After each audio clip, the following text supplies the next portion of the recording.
¿Creíste que Mercedes-Benz, Audi o Toyota habían abandonado para siempre el mercado ruso? Los documentos dicen otra cosa. En 2022, las portadas de los diarios y los titulares en televisión parecían claros. Cientos de empresas occidentales, desde gigantes automotrices hasta cadenas de comida rápida, anunciaron solemnemente su salida de Rusia. La prensa celebró el gesto como un hito moral, una muestra de principios y un frente unido en defensa de los valores occidentales. McDonald's cerraba restaurantes, Shell declaraba su retirada, Mercedes-Benz, Audi y Toyota comunicaban el fin de décadas de inversión, construyendo redes de concesionarios, servicios y una clientela fiel. Todo quedaba grabado en comunicados de prensa, ruedas de prensa y declaraciones elogiosas de políticos occidentales. El mensaje era uno.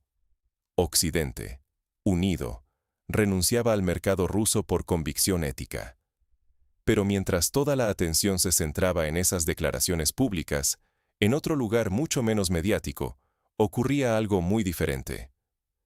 En los registros oficiales de Rospatent, la agencia rusa de propiedad intelectual, esas mismas empresas seguían activas, renovando marcas y, en algunos casos, registrando nuevas variantes para los próximos años. ¿Ejemplo concreto? Mercedes-Benz, la misma que en 2022 juraba dejar Rusia por motivos de conciencia, presentó en septiembre de 2025 una nueva solicitud para registrar su marca en cirílico, directamente desde su sede en Stuttgart, por 9 años más. No es un rumor ni una interpretación. Es un documento público, con fechas, firmas y todos los detalles legales. Y no es la única. Audi, otra marca que aplaudió su salida en 2022, tiene registrada su marca en Rusia hasta 2035.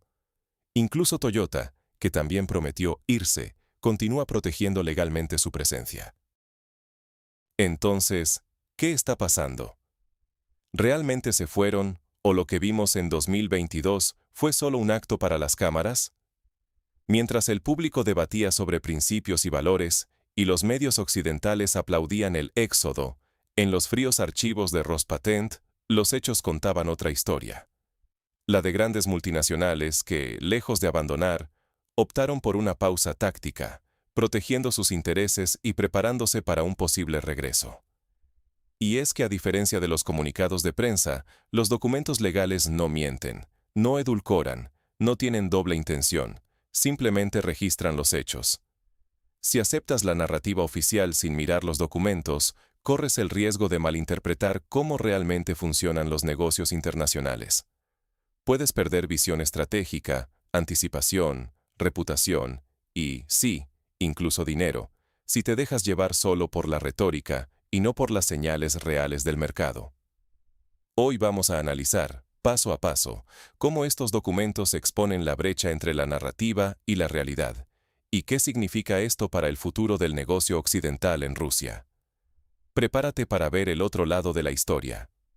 El 2022 fue presentado como el año en que el capitalismo occidental votó con los pies. Pero ¿qué ocurrió tras bambalinas? Vamos a volver a ese momento, porque recordarlo es fundamental para entender lo que realmente está en juego. Invierno y primavera de 2022. Titulares que llenan los periódicos de todo el mundo. Desde McDonald's y Starbucks, pasando por BMW, Audi, Mercedes-Benz, hasta gigantes de la tecnología y la moda. Cientos de empresas occidentales anunciaban una tras otra su retirada del mercado ruso. Los comunicados de prensa parecían competir en solemnidad y convicción moral. Nuestros valores no nos permiten continuar. La situación actual es incompatible con nuestra ética. No podemos mirar a otro lado. Los portavoces hablaban sin titubear de un frente unido del capitalismo democrático frente a la invasión de Ucrania. Los medios internacionales lo narraban como un hecho histórico. Reportajes en la BBC, The Guardian, Financial Times, Bloomberg, Le Monde, todos con la misma melodía. La economía occidental ponía en jaque al Kremlin, mostrando que los negocios también tienen alma. Los políticos, por su parte, no escatimaban en calificativos, ni en celebraciones públicas. Habían logrado, decían, una respuesta sin precedentes. Más de 1000 compañías occidentales suspendiendo o cerrando operaciones en Rusia. ¿Y cómo reaccionó la sociedad rusa? Para muchos, el anuncio resultó impactante, incluso alarmante. Había preocupación genuina. ¿Qué va a pasar ahora? ¿Vacíos en supermercados? ¿Adiós a marcas familiares? Otros, más resignados, pensaban: ya hemos pasado por esto antes, sobreviviremos. Pero hubo también escepticismo. Porque, aunque la salida era ruidosa, no era la primera vez que Occidente lanzaba grandes gestos simbólicos, y luego buscaba formas de compensar el golpe. Mientras tanto, el mercado ruso hizo lo que mejor sabe hacer: adaptarse.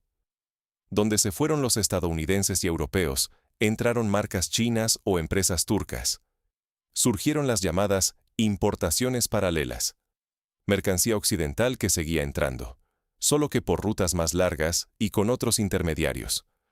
Algunos restaurantes simplemente cambiaron el letrero, pero el menú seguía igual. Y el tráfico en las tiendas, aunque tuvo altibajos, nunca desapareció del todo. Para el consumidor ruso, la vida no se detuvo. Fue más bien un reacomodo. Sin embargo, la fuerza de la narrativa internacional fue enorme. Para inversores y consumidores en todo el mundo, el espectáculo del gran éxodo occidental se convirtió en una verdad incuestionable. Ignorar la narrativa dominante era casi un riesgo personal. ¿Cómo invertir en Rusia si todos aseguran que el cambio es irreversible? ¿Qué pensar de una empresa que decide quedarse cuando los demás se van? ¿No es eso poner en peligro su reputación global? Las percepciones se polarizaron. Muchos ciudadanos europeos y estadounidenses asumieron que Rusia quedaba, de facto, aislada para siempre del capital y las marcas occidentales. Algunos inversores se apresuraron a retirar fondos y a buscar alternativas más éticas, confiados en que el cierre de la puerta sería definitivo.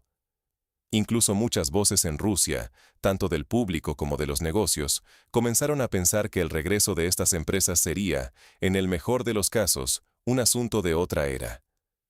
Pero este es el punto crucial. Esa imagen, tan homogénea y espectacular, era solo una cara de la moneda. Lo que casi nadie vio, ni los medios, ni los políticos, ni siquiera muchos expertos, fueron los movimientos silenciosos que ocurrían a otro nivel. Porque mientras las cámaras enfocaban las salidas y los discursos de despedida, en los registros jurídicos de Rusia empezaba a tomar forma una historia radicalmente distinta. Y es ahí, en la trastienda legal y en los documentos oficiales, donde se esconde la verdadera estrategia de muchas de estas multinacionales. ¿Qué decían realmente sus acciones, más allá de las palabras? ¿Qué estaban registrando, renovando, asegurando, y por cuánto tiempo, en un país al que supuestamente ya no pensaban volver jamás? Para entenderlo, dejemos a un lado la retórica y miremos los hechos duros, los registros. Porque ahí es donde se revela que la mayoría de las grandes empresas no rompieron puentes. Simplemente pusieron el piloto automático y esperaron. Pero ¿cómo se ve esto en la práctica? ¿Qué es lo que empezaron a hacer, de forma discreta, mientras el mundo aplaudía su abandono? Ahora vamos a ver cómo, en el terreno legal, los grandes nombres occidentales sembraron las bases para seguir presentes, o incluso para volver, en cuanto las aguas se calmaran. Así que, mientras todos los ojos seguían las ceremonias de salida, algo muy diferente, y mucho más revelador, estaba comenzando a ocurrir en los registros jurídicos rusos. Lo que no salió en las portadas, la actividad silenciosa en las bases de datos de Rospatent. Mientras los titulares occidentales hablaban de un éxodo empresarial de Rusia y las empresas emitían comunicados llenos de compromisos éticos, detrás de las cámaras sucedía algo muy distinto. Si uno mira la narrativa pública, todo parece blanco o negro. Empresas que se van por principios, gobiernos que aplauden, listas de quién se fue, quién quedó y quién merece ser cancelado. Pero la realidad del negocio internacional no cabe en una nota de prensa. Rospatent, el ente ruso de propiedad intelectual, Es una base de datos abierta, técnica, sin narrativa política ni adjetivos. Allí no hay discursos, solo hechos documentales, registros, fechas, categorías. Es el registro donde cualquier empresa que quiera operar en Rusia debe dejar rastro legal. Y es aquí donde la historia cambia por completo. Tomemos el caso de Bonduelle, la firma francesa de alimentación. Mientras otras marcas hacían ruido sobre su retiro, Bonduelle simplemente no se fue. Utilizó razones comerciales, nunca morales. Y no solo eso. En marzo de 2023, lejos de reducir presencia, registró un nuevo nombre de marca, Pust Budet Zdorovo, algo así como que sea saludable. ¿Por qué hacerlo? No es protección pasiva, es desarrollo de mercado. No están defendiendo un logotipo del pasado, están trazando su camino futuro. Vamos al sector automotriz, donde el contraste es aún más revelador. Mercedes-Benz, una de las compañías que más alto proclamó su cese de operaciones tras el inicio del conflicto, apareció en los archivos de Rospatent en septiembre de 2023 con una solicitud de registro de marca.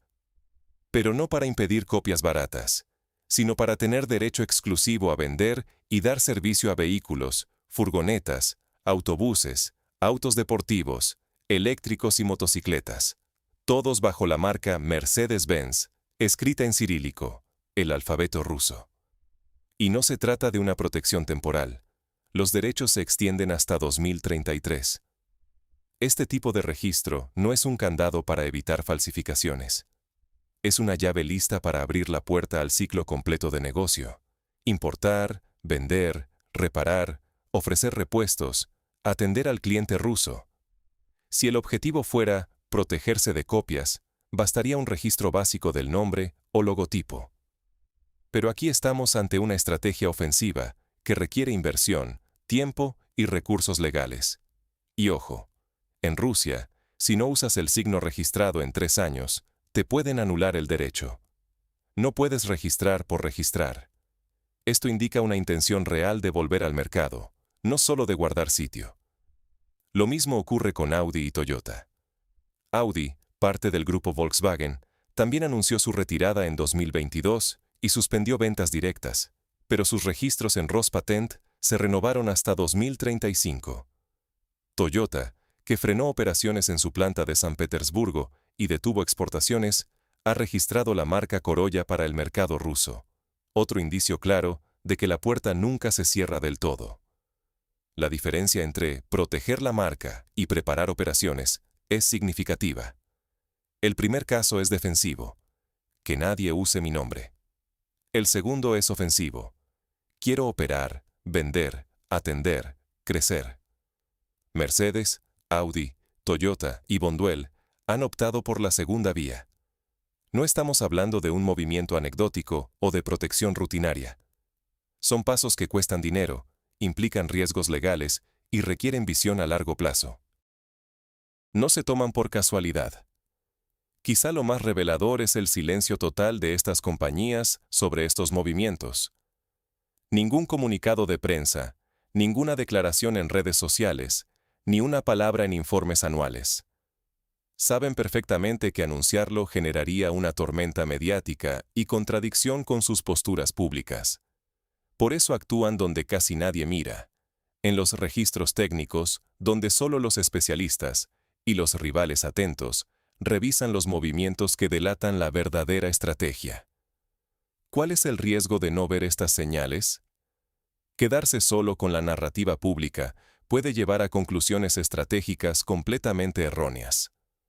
Puedes sobreestimar el impacto real de las sanciones, malinterpretar la solidez de tu competidor o calcular mal el momento de entrada o salida en un mercado. En los negocios internacionales, leer bien estas contradicciones puede marcar la diferencia entre anticipar una tendencia o quedarse fuera de juego. Ahora, ¿por qué sucede esto? ¿Qué motivaciones y factores empujaron a las empresas a preparar su retorno o a no irse nunca realmente del mercado ruso?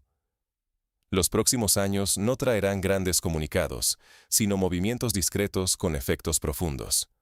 porque, si algo ha demostrado la historia reciente, es que la escena pública y la realidad corporativa suelen moverse en direcciones opuestas, especialmente en tiempos tensos. Vamos a mirar hacia adelante. ¿Qué escenarios se abren para estas empresas occidentales que, según los titulares, se fueron, pero según los registros, nunca soltaron la llave? En primer lugar, el escenario del regreso silencioso.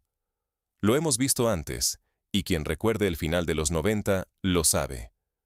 Tras el default ruso del 98, las grandes marcas internacionales volvieron a Rusia sin fanfarrias, sin flashes de prensa, casi por la puerta trasera. Esta vez, la jugada se repite. Mientras las declaraciones oficiales siguen hablando de valores y de ruptura, las empresas mantienen viva su infraestructura jurídica, registrando marcas, renovando derechos y asegurándose de que, en cuanto cambie el viento político, puedan reactivar operaciones en semanas, no en años. ¿La alternativa? Esperar. Pero no de brazos cruzados, sino con una estrategia bien pensada. Las compañías entienden que cada año, lejos del mercado ruso, eleva el costo del regreso. Reconstruir redes de distribución, restablecer relaciones con clientes, reposicionar el branding que tanto esfuerzo costó construir. Todo esto se multiplica si dejas el campo libre a otros. Por eso, el registro de marcas no es un simple formalismo.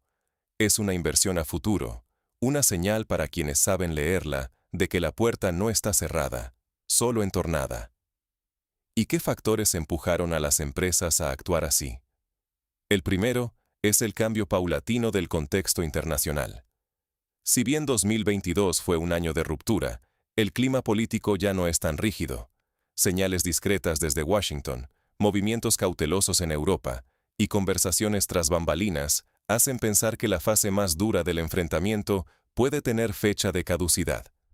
Las empresas, que siempre piensan en horizontes de 5 a 10 años, no esperan a que los titulares digan que es seguro volver. Se preparan de antemano. Segundo, el mercado ruso no colapsó. Contra todo pronóstico, la economía rusa se adaptó y el consumo siguió. La gente sigue comprando coches, comida, tecnología. Simplemente, eligen otras marcas. Y ahí entra el tercer factor, el auge imparable de las compañías chinas. Mientras las occidentales hacían las maletas, nombres como Chery, Geely o Haval pasaron de ser marginales a dominar los concesionarios rusos. Hoy, los showrooms que antes estaban llenos de coches alemanes o japoneses exhiben modelos chinos en su lugar. Y eso inquieta a quienes pensaban retomar el mercado cuando las aguas se calmen. Si tardan demasiado, ya no habrá espacio, ni lealtad de clientes, ni redes disponibles. Cuarto, el coste de la vuelta. Cada día de ausencia hace que recuperarlo sea más difícil y caro. Por eso, las empresas que hoy mantienen vivos sus registros en Rospatent están, en realidad, cuidando su posición. No es un gasto innecesario, es la diferencia entre poder volver o quedarse definitivamente fuera. Y aquí llegamos a una verdad incómoda. Las sanciones, en la práctica, no lograron el efecto total que se buscaba. El mercado ruso, con sus 150 millones de consumidores, sigue siendo atractivo. El dinero no tiene nacionalidad, y las necesidades de consumo no desaparecen porque la política cambia el discurso. Las empresas lo saben y priorizan la flexibilidad. Por eso, donde vemos silencio, ellos ven diplomacia. No hacer olas, no provocar titulares, pero tampoco soltar el timón. Esta estrategia no es nueva. Basta recordar cómo, tras crisis anteriores, grandes marcas regresaron a mercados que parecían vedados para siempre. Tras la crisis financiera de 1998 o el desplome de otros países, la historia se repitió. Primero discretos movimientos legales, luego operaciones de bajo perfil y, cuando el entorno lo permite, un regreso oficial que parece espontáneo, pero que llevaba años preparándose tras bastidores. El riesgo para quienes observan estos movimientos, sean inversores, empresarios o consumidores informados, es quedarse con la versión superficial. Si uno solo presta atención a las declaraciones públicas, se pierde las señales del mercado real. Y esas señales, como los registros en Rospatent, son mucho más honestas que cualquier comunicado de prensa. Malinterpretarlas puede costar caro, perder visión estratégica, anticipación, oportunidades de negocio y, en última instancia, dinero. Así que, la próxima vez que veas un titular sobre el éxodo de empresas de Rusia, pregúntate, ¿qué están haciendo detrás de la cortina? Porque, donde hay silencio, muchas veces hay más acción de la que parece. Y esto nos lleva a una pregunta fundamental. ¿Qué lecciones prácticas podemos sacar nosotros de este choque entre la retórica pública y la realidad documental? Eso es lo que vamos a analizar a continuación. Cuando los documentos y las declaraciones chocan, confía en los documentos. Esta es probablemente la lección más directa y valiosa de todo este caso. Porque, al final del día, ¿qué pesa más para una empresa internacional? ¿Un comunicado de prensa lleno de palabras bonitas, o un registro legal, firmado y sellado, que le garantiza derechos exclusivos sobre su marca durante 9 años en un mercado estratégico? Vamos a ver por qué esto importa, y cómo puedes aplicar esta lógica más allá del caso ruso. Primero, la documentación legal revela intenciones reales, mucho más allá de la retórica pública. Las empresas pueden publicar comunicados y entrevistas asegurando un supuesto compromiso ético. Pero si en paralelo están renovando derechos de propiedad intelectual, lo que están diciendo en realidad es, no nos vamos, solo esperamos el momento adecuado. Cuando una multinacional solicita protección de marca para casi una década, no es improvisación, es planificación estratégica. Es una apuesta concreta de que el mercado ruso, o el que sea, sigue teniendo valor, y que conviene mantener la puerta abierta a pesar de la tormenta política. Segundo, las grandes empresas no dejan al azar sus movimientos clave. Usan el tiempo y los vacíos legales para proteger su posición y su capacidad de retorno. ¿Por qué? Porque los ciclos económicos y políticos cambian. Lo que hoy es sanción, mañana puede ser oportunidad. Así que, mientras la opinión pública se distrae con titulares, los abogados corporativos están garantizando que, cuando llegue el deshielo, sus clientes puedan volver a operar como si nunca se hubieran ido. Esto se hace silenciosamente, sin rueda de prensa. Simplemente, preservando los derechos necesarios y dejando todo listo para retomar el negocio. Esto nos lleva a un punto fundamental. Es crucial monitorear hechos verificables, y no solo discursos. En el juego global, la diferencia entre saber leer un registro en Rospatent y quedarse en la superficie de los comunicados es, literalmente, la diferencia entre anticipar un movimiento del mercado o enterarte cuando ya es demasiado tarde. En el caso ruso, la narrativa mediática fue un éxodo dramático, casi total, pero los archivos oficiales contaban otra historia. La de una retirada táctica, parcial y, sobre todo, reversible. Los hechos. Esos registros públicos, las renovaciones a largo plazo, las estructuras jurídicas que nunca se disolvieron del todo, son las verdaderas señales del tablero. Y aquí está la cuestión. El caso de Rusia no es una excepción. Es, en realidad, como un manual acelerado del funcionamiento real del mercado global frente a la política. Las sanciones pueden cambiar las reglas del juego, pero las empresas juegan a largo plazo. No apuestan únicamente por lo inmediato, sino que siembran opciones para el futuro. Prefieren el silencio estratégico a las declaraciones grandilocuentes, porque las palabras se las lleva el viento, pero un derecho registrado permanece y puede activarse en cualquier momento.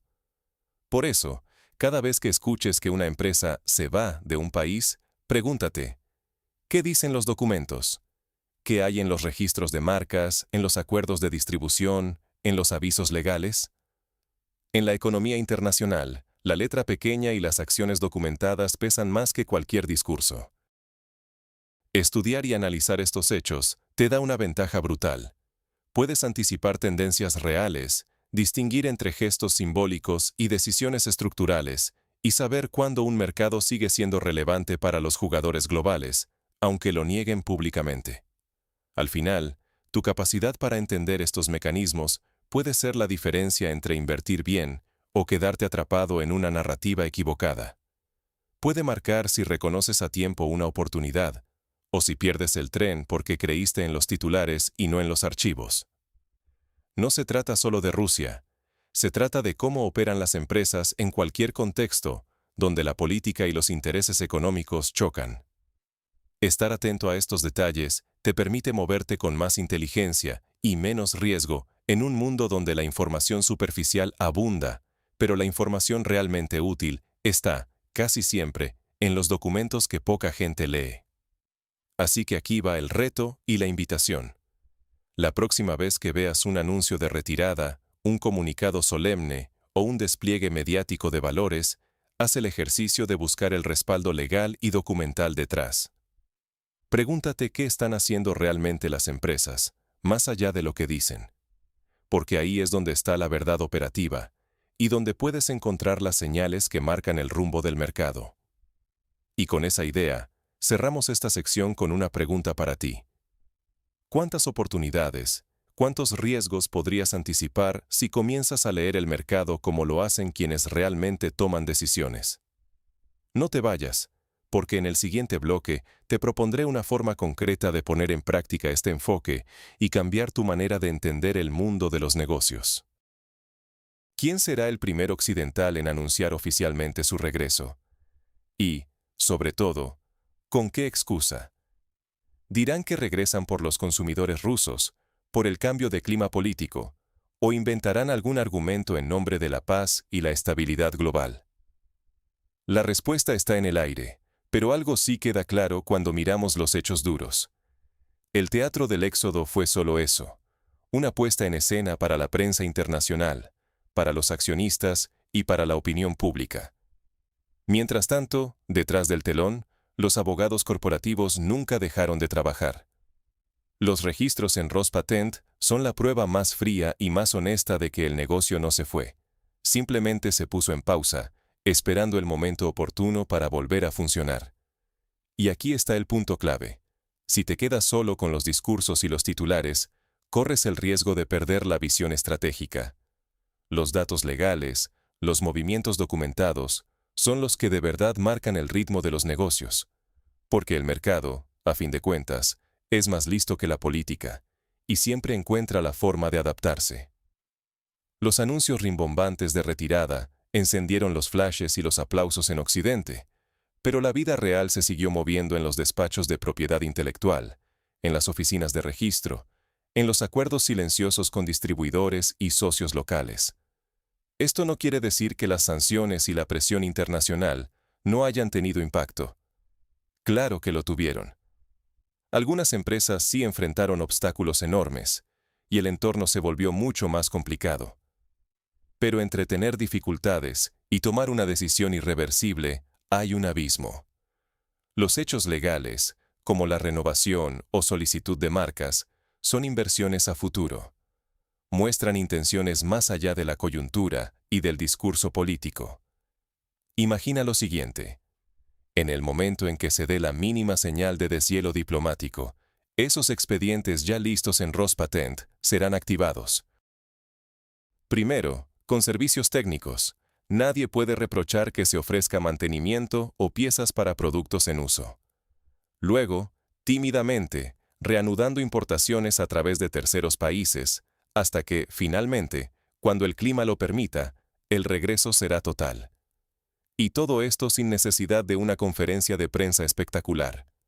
Solo trabajo, solo negocio, como si nada hubiese pasado.